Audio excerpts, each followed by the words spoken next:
दक्षिण में एक ठाकुर जी का स्थान था, संपत कुमार भगवान, अभी भी है संपत कुमार भगवान। तो संपत कुमार भगवान जो थे, कोई मुगल शासन के समय पर कोई मुगल गया और मुगल जाकर के जैसे ही मंदिरों में जाते थे तोड़ फोड़ मचाने के लिए, तो मुगल जैसे ही वहां गया, संपत कुमार भगवान को मुगल की छोटी सी कन्या ने जैसे ही देखा, उसको लगा ये बहुत बढ़िया गुड्डा है, मेरे लिए ले चलो। राजा तो मुगल तो अपने समय में कुछ भी करते थे, और बेटी की प्रसन्नता के लिए संपत कुमार भगवान को मंदिर से निकाल करके वो दिल्ली ले आए, और बेटी अपने पास रखती, ये मेरा गुड्डा है, उसी को नहलाती खिलाती पिलाती, उसी के संग रहती। वो तो साक्षात ठाकुर जी हैं। एक दिन रात्रि में रामानुजाचार्य जी शयन कर रहे थे, संपत कुमार भगवान स्वप्न में प्रकट हो गए। प्रकट होकर बोले, तुम आराम फरमा रहे हो, आनंद कर रहे हो, और यहाँ पे हमको ये मुगल लोग ले आए हैं गुड्डा समझ करके, इनकी बेटी हमारे संग में ऐसे खेलती है जैसे गुड्डा गुड़िया का खेल। ठाकुर जी रामानुजाचार्य जी बोले, भगवान आज्ञा करो, क्या करें? बोले, आज्ञा क्या करें, जल्दी आओ, हमको लेके जाओ यहां से। तो रामानुजाचार्य जी अपने हजारों शिष्यों के साथ दिल्ली आए, और दिल्ली में उस बादशाह के दरबार में जाकर के स्वामी श्री रामानुजाचार्य जी ने निवेदन किया, हमारे ठाकुर जी को तुम्हारी बेटी गुड्डा मान करके अपने संग ले आई है। हमारे ठाकुर जी हैं, वो कोई गुड्डा गुड़िया नहीं है, उनको हमको वापस कर दो। और जो मुगल राजा था वो कहने लगा, बोले कि मैं कैसे मानूं वो तुम्हारे ठाकुर जी हैं। और भाई तुम लोगों के यहाँ तो ऐसा भाव है ना कि ठाकुर जी किसी से ज्यादा रीझ जाए तो उसके पास चले भी जाते हैं, खा भी लेते हैं, पी भी लेते हैं, आनंद करते हैं। यदि तुम्हारे ठाकुर जी हैं तो तुम यहीं खड़े खड़े बुला दो, वो अपने आप कमरे से निकल के आ जाएं। यदि वो आ जाएंगे तो तुम ले जाना, और यदि वो नहीं आए तो चुपचाप यहां से चले जाना। ठाकुर जी को वो जो भी हैं वो यहीं रहेंगे, मेरी बेटी खेलती है उनके साथ।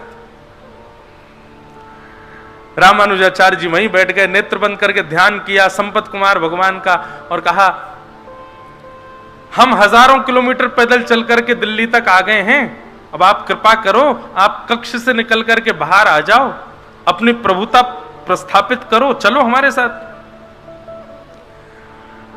नेत्र बंद करके प्रार्थना की तो ठाकुर जी उनके चित्त में आकर के कहने लगे, बोले, ये कलयुग है, और कलयुग में मैं अर्चक के अधीन होता हूं। अर्चक चाहेगा तो सोऊंगा, अर्चक चाहेगा तो उठूंगा, अर्चक खिलाएगा तो खाऊंगा, अर्चक नहलाएगा तो नहाऊंगा। मैं अपने योग बल से कुछ नहीं करता हूं, मैं अर्चक के अधीन होता हूं। आप ही कक्ष में आइए, मुझको लेकर के जाइए। और जब ठाकुर जी इतना प्रवचन सुनाने लगे तो रामानुजाचार्य जी को गुस्सा आ गया ठाकुर जी पे। बोले, हम इतने 1000 किलोमीटर पैदल चल के आ गए, वैसे आपको कुछ भी करना हो तो उसमें कोई विधान नहीं आपका है, बलि के यहाँ जाके 2 पग से 3 लोग नाप लेते हैं, खुद के मन में आ जाए तो कुछ भी करोगे, लेकिन हम कह रहे हैं तो अब आप यहाँ पे आकर के, मैं तो अर्चक के अधीन हूं, वो चाहेगा तो ही चलूंगा, वही चाहेगा तो ही करूंगा, बैठे रहो यहीं पे, हम जा रहे हैं वापस यहां से। ठाकुर जी पर जब थोड़ा क्रोध किया तो ठाकुर जी को ऐसा भाव आया कि ये मेरे पिता हैं और मैं इनका पुत्र हूं, और उसी भाव से देखते ही देखते बादशाह के सामने अपने आप संपत कुमार भगवान की प्रतिमा चल करके आई मूर्ति, और कमरा से बाहर आकर के श्री रामानुजाचार्य जी की गोद में आकर के विराजमान हो गया। रामानुजाचार्य जी ठाकुर जी को हृदय से लगाए, बादशाह भी नतमस्तक हो गया, और रामानुजाचार्य जी ठाकुर जी को लेकर के आए, पुनः मंदिर में स्थापित किया, उनका प्राण प्रतिष्ठा हुई। प्राण प्रतिष्ठा महोत्सव के बाद देखा तो वो राजा बादशाह जो था वो अपनी सेना और अपनी पुत्री के साथ द्वार पर खड़ा था। रामानुजाचार्य जी बोले, आप क्यों आए हैं? बोले, महाराज, मेरे जीवन में मेरी सबसे बड़ी प्रसन्नता केवल मेरी बेटी की प्रसन्नता, और जब से आपके ठाकुर जी चले गए मेरी बेटी बहुत रोती है, आप कृपा करो भगवान, मेरी पुत्री को एक बार उनका दर्शन करा दो। रामानुजाचार्य जी उस बालिका को दूर मंदिर के दूर से ही, जैसे ही गर्भगृह में बैठे संपत कुमार भगवान को दिखाया, ठाकुर जी के मुख पर मुकुट देख करके, शंख चक्र गदा पद्म चतुर्भुज रूप में ठाकुर जी का दर्शन करके, उस बादशाह की जो पुत्री थी उसने वहीं प्राण त्याग दिए ठाकुर जी को देखते देखते। रामानुजाचार्य जी के चित्त में भाव आया, बोले कि ये ठाकुर जी को नहीं, ठाकुर जी इसको स्वीकार कर चुके हैं। और तभी उन्होंने टर्की अंबा, वो टर्की का था राजा, तो आज भी दक्षिण में मां को अंबा बोलते हैं, अंबा बोलते हैं, तो टर्की अंबा करके छोटा सा विग्रह ठाकुर जी के बगल में स्थापित किया, उस बादशाह की पुत्री का।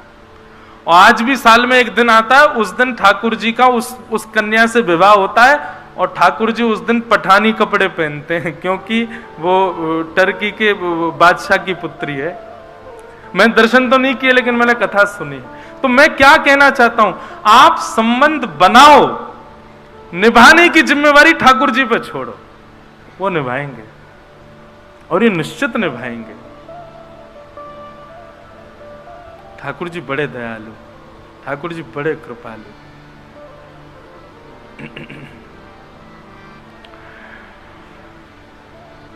तो वैद्यम वास्तवमत्र वस्तु शिवदम तापत्रयोन्मूलनम्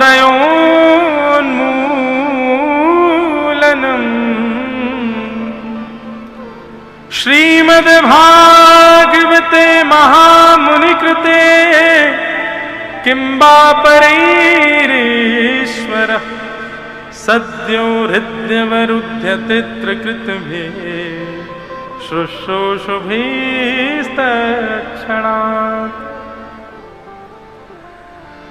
ऐसे श्रीमद् भागवत का आश्रय लेकर के विषय, अधिकारी, संबंध, और चौथा भाव था प्रयोजन।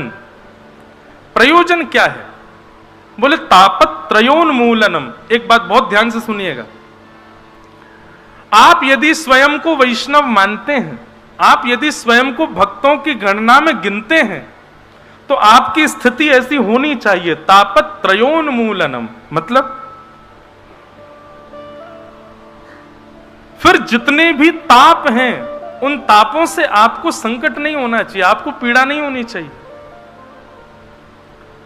बंधुओं, भक्त का मतलब केवल भेषधारी हो जाने से नहीं होता है। भक्त का मतलब बहुत कथाएं और बहुत अध्ययन करने मात्र से नहीं हो जाता है। आपके स्वभाव में दिखना चाहिए कि आप भक्त हैं। और स्वभाव में सबसे सुदृढ़ता क्या है, क्या दिखना चाहिए? कैसी भी स्थिति परिस्थिति हो, आपको उससे कोई फर्क ना पड़े, तब समझो कि आप वैष्णव। माफ कीजिएगा, दाल खाते समय यदि नमक कम आपको पता चल जाता है तो आप भक्त नहीं हो। रोटी पाते समय आपके मन में यह भाव आ जाता है, अरे राम राम ठंडी सी हो गई है, तो समझो अभी आप भक्त नहीं हो। रबड़ी खाते समय यदि आपको इतना भान हो जाता है कि इसमें मिठास कम है, तो अभी आप भक्त नहीं हो। मैंने तो केवल जीव की बातें करी हैं, प्रत्येक इंद्रिय के प्रति यह भाव होना चाहिए।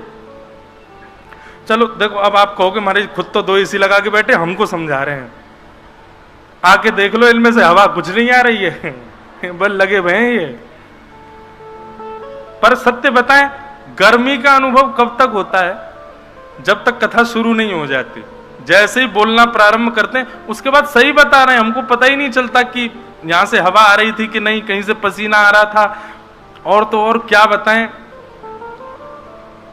हमको संसार में सबसे ज्यादा भय केवल एक वस्तु से लगता है, और मैं काम कर रहा हूं कि उस भय से मैं जल्दी निवृत्त हो जाऊं। और वो भय है, मुझको छिपकली नहीं दिखनी चाहिए, बस वो अगर दिख जाए तो मैं। लेकिन व्यासपीठ पे कई बार वो भी दिखी है, और कथा करते करते ये मॉनिटर रखे रहते, इसके ऊपर ही बैठी थी, 4 घंटा बैठी रही, और मैंने कथा करी प्रेम से। ये बात तो अनुभव में आई कि जितनी देर भगवत सन्निधि में रहते हैं, उतनी देर संसार का भय हो, संसार का सुख हो, संसार की किसी भी प्रकार की व्यवस्था, अवस्था, अव्यवस्था आपको विचलित नहीं करती है। परंतु भगवत संबंधी नहीं, हर स्थिति में हम ऐसे हो जाएं, हमको किसी भी प्रकार की किसी भी अव्यवस्था व्यवस्था से कोई प्रभाव हमारे ऊपर ना हो, तब समझो हम भक्त हैं, हम वैष्णव हैं। तब समझो भक्ति अब आ रही है।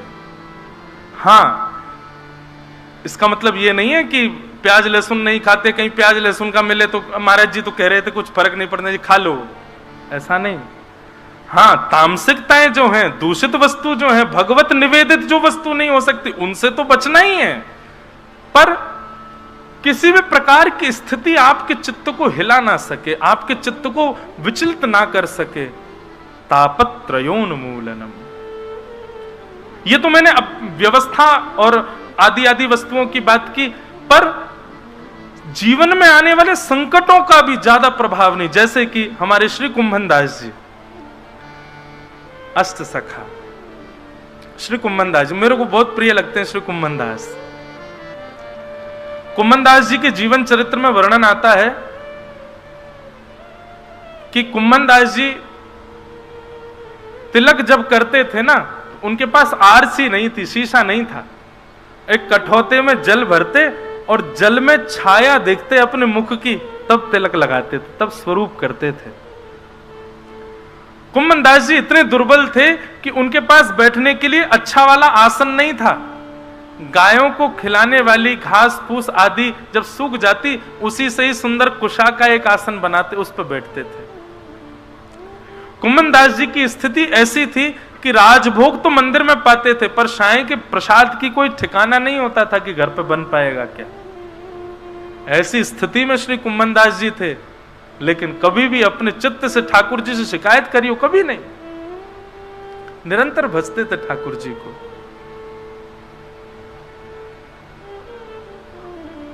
वर्णन आता है कि श्री कुंभन दास जी के आज भी खेत है गोवर्धन के पास में। तो श्री कुंभन दास जी जब अपने खेत में खेती करते थे,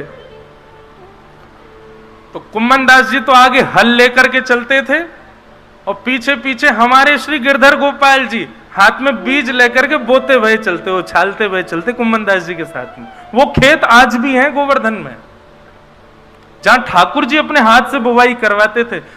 और ये कोई 5000 वर्ष द्वापर पहले की बात नहीं है, इसी कलिकाल में आज से 450-500 वर्ष पहले, जब श्रीनाथ जी गोवर्धन में विराजते थे, तब की घटना है। कुंभन दास जी हल जोतते थे और ठाकुर जी पीछे पीछे बीज लेकर के उनके साथ में खेती करवाते थे कुंभन दास जी के संग। अब सामान्य मानवीय दृष्टि से देखो तो कुंभन दास जी के पास में भोजन को अन्न नहीं है, कुंभन दास जी के पास बैठने को आसन नहीं है, कुंभन दास जी के पास देखने को शीशा तक नहीं है। लेकिन भक्त दृष्टि से देखो तो पूरे जगत का जगत नियंता जगदाधार उनके साथ खड़ा है। कई लोग इस बात की भूल कर बैठते हैं, बहुत धनवान व्यक्ति को देख करके कहते हैं इस पे भगवान की बड़ी कृपा है। गलत कहते हो आप, नहीं है कृपा। ठाकुर जी की कृपा धन के रूप में कभी नहीं होती। ठाकुर जी की कृपा बाह्य दिखने वाली व्यवस्थाओं से कभी नहीं होती है। ठाकुर जी की कृपा आपके स्वभाव से होती है। आपका स्वभाव यदि सुंदर है तब समझो हाँ ठाकुर जी ने कृपा कर रखी है इस पर। इसका स्वभाव देखो, व्यवहार देखो, इसकी बुद्धि की सरलता देखो, सहजता देखो, निर्मलता देखो, तब समझो ठाकुर जी की कृपा है। लोग धनवान हो गए, लोग ऐश्वर्यवान हो गए, लोग सब प्रकार सर्वगुण संपन्न हो गए और कहते हैं ये ठाकुर जी की कृपा। ये ठाकुर जी की कृपा नहीं है। कुंभन दास जी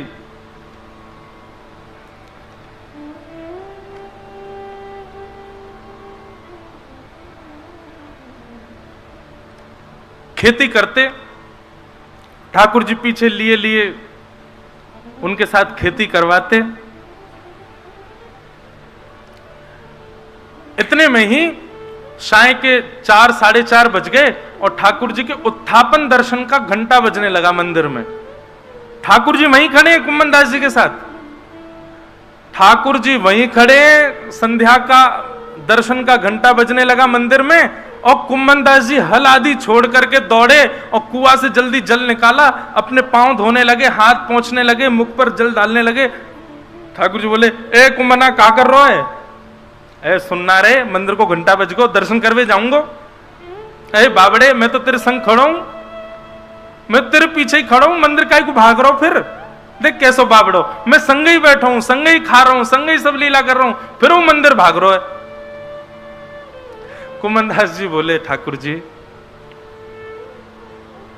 ये मेरे ऊपर कृपा है कि आज आप मेरे साथ खड़े हैं, मेरे साथ खाते हैं, मेरे साथ लीलाएं करते हैं, परंतु इस स्थिति में मुझे पहुंचाया तो मंदिर नहीं है ना, उस मंदिर का त्याग मैं नहीं कर सकता।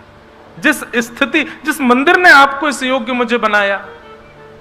पहले आप नहीं आते थे तब आप मुझे वहीं मिलते थे, पहले जब आप मेरे साथ नहीं रहते थे तब मैं आपको वहीं देखता था, और आज आप मुझे मिल गए तो मैं उस स्थान का त्याग क्यों कर दूं? और दूसरी बात, यहां आप मेरे प्रेम के बल से आते हैं प्रभु, आज आ रहे हैं कल आएंगे इसकी कोई गारंटी नहीं है। पर मंदिर में तो आप आचार्य के आचार्यत्व से प्रतिष्ठित होकर के बैठे हैं, वहां से आप कहीं नहीं जाओगे, इसलिए मंदिर का त्याग मैं कभी नहीं कर सकता। ठाकुर जी संग खड़े तब भी कुंभनदास जी मंदिर भागते कि मैं मंदिर में दर्शन करूंगा। वही श्याम सुंदर जो अभी अभी हल चलवा करके आए हैं, उन्हीं के सामने जाते, किसी में प्रचार नहीं करते कि देखो मेरे संग अभी हल जुतवा के आयो, मेरे संग अभी खेत जुतवा के आयो, ऐसा नहीं कहते। जाते सीधे उसी भाव से दर्शन करते जैसे मानो 4-5 दिन बाद या 4-5 महीने बाद किसी वैष्णव को दर्शन हुआ हो।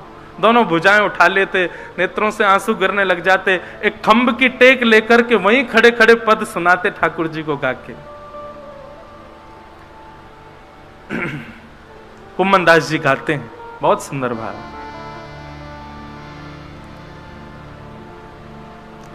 नैन पलक लागे नहीं रूप देख, नैन पलक लागे नहीं रूप देख। कितने सुंदर हैं ठाकुर जी कि एक बार जब श्याम सुंदर दिखते हैं ना, तो ये आंखों की पलकें जो हमारे वश में नहीं होती हैं,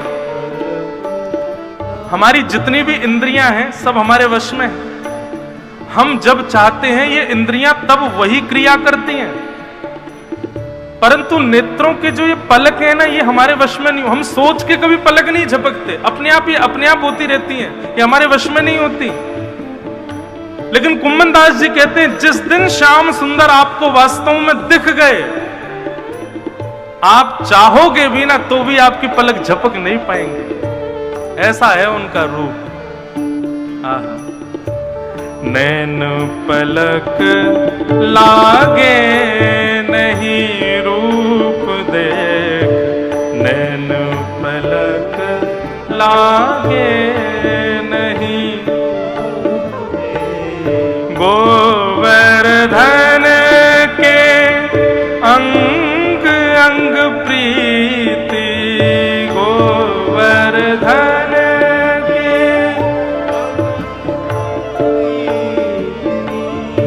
गोवर्धन के अंग अंग प्रति, गोवर्धन के अंग अंग प्रति।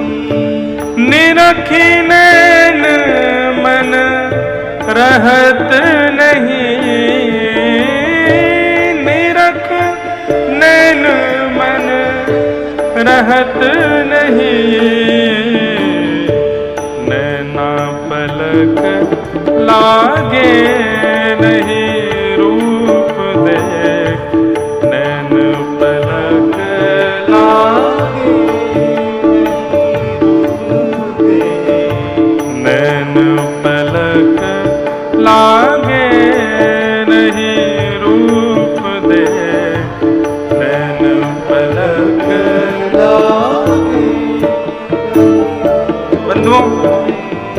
कभी कभी इन पदों को पढ़ते हैं तो हमको लगता है कि हमने तो दर्शन किया ही नहीं अभी तक। हम राधा रमण जी का दर्शन करने जाते हैं और चंद मिनटों में दर्शन करके फिर निकल भी आते हैं। इसका मतलब क्या है? कुम्मनदास जी जिस स्थिति का वर्णन कर रहे हैं, ये स्थिति हमारे साथ तो कभी घटी ही नहीं है। नैन पलक लागे नहीं रूप देख, गोवर्धन के अंग अंग प्रति, निरख नैन मन रहत नहीं। इसी भाव का वर्णन श्री प्रहलाद जी महाराज करते हैं। जब नृसिंह भगवान ने पूछा कि तुमको मेरे रूप से डर नहीं लगता, तब प्रहलाद जी कहते हैं ठाकुर जी मैंने पहले से ही विचार किया था कि जिस दिन आप आओगे, आपके पैर के नख से लेकर के आपके मुख तक एक एक रों का दर्शन करूंगा। पर क्या करूं भगवान, जब से आप पधारे हो ना, मेरे नेत्र आपके पैरों से ऊपर जा ही नहीं पाए। मैं जब से आप आए हो आपके चरणों को ही देख रहा हूं ठाकुर जी। आपके चरण ही इतने सुंदर हैं कि उनसे नेत्र में हटा नहीं पा रहा हूं। या तो बंधुओं हम लोगों ने अभी तक ठाकुर जी को देखा नहीं है, हमारी स्थिति वैसी भई नहीं है। अगर है जाती ना तो ये पद जो हम गा रहे हैं ये हमारे साथ घटता।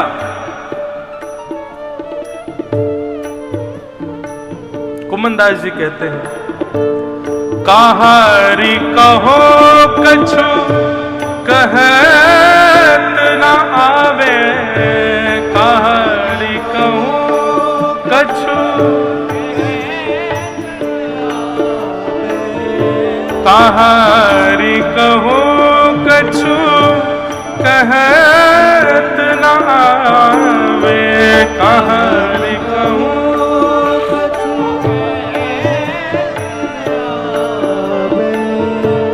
चित चुरायो वह मांग दही,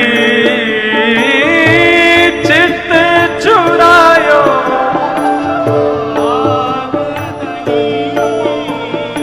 हे चित चुरायो वह मांग दही, चित चुरायो वह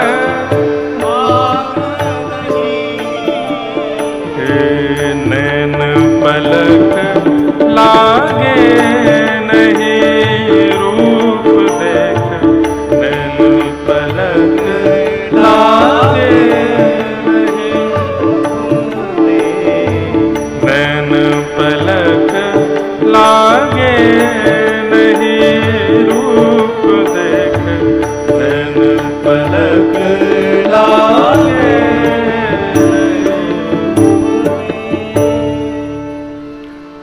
कुंभन दास दरस कर, कुंभन दास प्रभु के मिलवे की सुंदर बात सबसों कही। 5 मिनट पहले ही जो क्रीड़ा करके आए हैं ठाकुर जी, उन्हीं ठाकुर जी का वही श्रृंगार है, वही स्वरूप है, वैसे ही सब कुछ है। वही ठाकुर जी जब जाकर के गर्भगृह में विराज गए तो श्री कुंभन दास जी बिल्कुल ऐसे हो जाते हैं जैसे बिल्कुल अभी अभी देखा हो, और देख करके अपनी स्थिति को कहते हैं कि क्या कहूं, किससे कहूं अपने हृदय की वेदना। इतने प्यारे हैं श्याम सुंदर, इन्होंने चित्त मेरा हरण कर लिया। इतने सुंदर सुंदर रों हैं ठाकुर जी के, ऐसे सुंदर सुंदर अलकावली, ऐसे सुंदर अंग हैं ठाकुर जी के कि एक अंग को भी एक जीवन पर्यंत देखो तो भी कम पड़ जाएगा, ऐसे सुंदर हैं श्याम सुंदर। कुंभन दास जी का प्रसंग हमने क्यों उठाया था? कुंभन दास जी की भक्ति सुन ली, और कुंभन दास जी की स्थिति क्या थी कि घर में तिलक लगाने को शीशा भी नहीं है, बैठने के लिए आसन भी नहीं है, प्रसाद पाने के लिए अन्न भी नहीं है। वो है श्री कुंभन दास। लेकिन कभी भी अपनी स्थिति के चलते ठाकुर जी से कभी याचना की हो या अपनी स्थिति की उनको पीड़ा कभी हुई हो, ऐसा कभी नहीं हुआ। इसको कहते हैं तापत त्रयोन्मूलनम। हमें अपनी पीड़ा दिखाई देती है, अपनी पीड़ा समझ आती है, अपनी पीड़ा का अनुभव होता है और ठाकुर जी से कहने की इच्छा होती है, तो अभी आप भगवदीय नहीं हुए हो। यह प्रेम का स्वभाव तो संसार में भी है कि जिससे हम बहुत प्रेम करते हैं ना, वो सन्मुख यदि आ जाए तो हम छुपाते हैं कि हम पीड़ा में, उसको नहीं बताते। तो फिर ठाकुर जी को क्यों बताते हैं हम? तापत त्रयोन्मूलनम। और यदि पीड़ा अपनी दिखती है, बहुत पीड़ाओं का अनुभव होता है, तो आइए भागवत जी की शरण में, यही करेंगी आपको, तापत त्रयोन्मूलनम। फिर अनुभव नहीं होगा।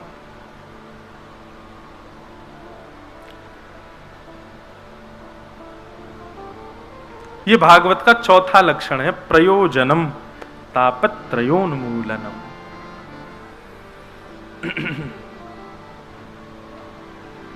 वृंदावन में कई ऐसे रसिक संत हैं, एक दो उनको तो मैं भी जानूं, वो मधुकरी पाकर के प्रसाद, मधुकरी लेकर के और मधुकरी पाते हैं। और मधुकरी भी ऐसे नहीं पाते कि गए आपके यहां और मधुकरी लेकर के आए तुरंत पा ली, नहीं।